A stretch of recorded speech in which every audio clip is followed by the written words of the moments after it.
Peut-être un thème qui a été aussi abordé par un de nos collègues et amis historiens qui a participé à ce cycle de conférences, qui est Robert Darnton, grand historien du XVIIIe siècle, qui a beaucoup de doutes sur l'idée d'une révolution de la lecture au XVIIIe siècle. Et il a sans doute raison si on a la volonté de faire un contraste trop fort entre une nouvelle lecture, qui serait celle du XVIIIe siècle, lecture rapide, désinvolte, qui consomme les imprimés de manière avide, opposée à une lecture qui serait une lecture plus traditionnelle, un peu organisée sur le modèle de la lecture de la Bible dans les pays protestants, c'est-à-dire une lecture d'un corpus de textes très limité, lu, relu, mémorisé, connu par cœur, et une lecture qui est toujours marquée par l'autorité de la lettre. Alors, si on veut faire cette opposition,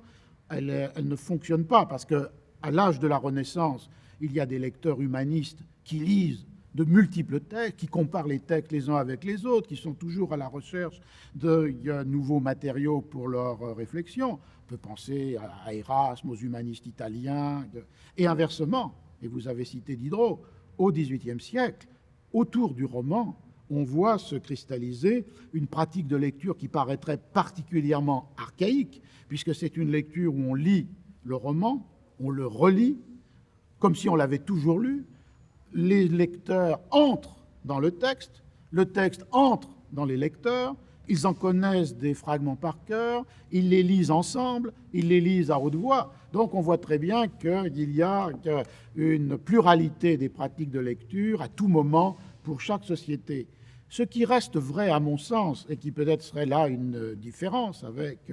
Robert Darnton, c'est qu'au XVIIIe siècle, la production de l'imprimé s'est profondément transformée, puisque non seulement il y a une croissance dans tous les pays européens de la production du livre, mais comme il le sait, puisqu'il l'a démontré dans de nombreux essais, il y a une multiplication des libelles, des pamphlets, il y a une multiplication des périodiques, des journaux. Et donc, il y a une offre de lecture qui s'est trouvée multipliée.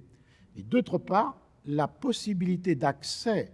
à l'imprimé s'est transformée par la multiplication des cabinets de lecture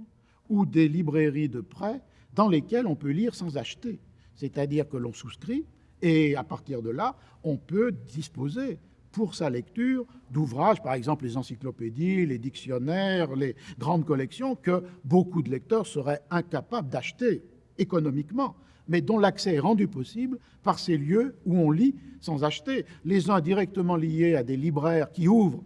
un autre secteur d'activité, c'est-à-dire des livres prêtés, et les autres, comme on le voit souvent au Brésil avec les gabinetes de leitura portugueses, c'est-à-dire des sociétés qui s'organisent pour mettre en commun des ressources de lecture. Alors je crois qu'il y a là une multiplication et de la production et de l'accès à cette production qui transforme quelque chose des pratiques au XVIIIe siècle. On peut discuter de savoir si le mot révolution est le plus adéquat, mais il me semble néanmoins que dans une stabilité technique, un atelier d'imprimerie à la fin du XVIIIe siècle est exactement semblable à l'atelier de Gutenberg. Dans une stabilité de la technique pour reproduire les textes, on a néanmoins une transformation de la pratique et de l'accès à la culture imprimée.